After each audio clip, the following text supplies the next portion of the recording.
బీసీల విషయంలో రేవంత్ రెడ్డి ప్రభుత్వం కాంగ్రెస్ పార్టీ మోసం చేస్తున్నదని మేము మొదటి నుంచి చెప్తున్నాం, కొత్తేమీ కాదు.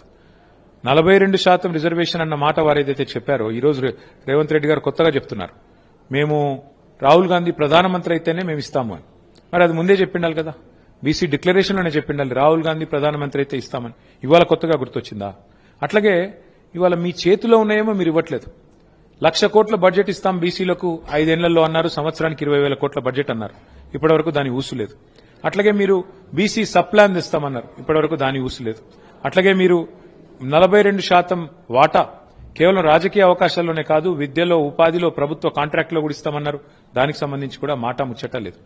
నేను కాంగ్రెస్ ప్రభుత్వాన్ని కోరుతా ఉన్నా, మీ చేతుల్లో ఉన్నది మీరు ముందిక్కడ అమలు చేయండి.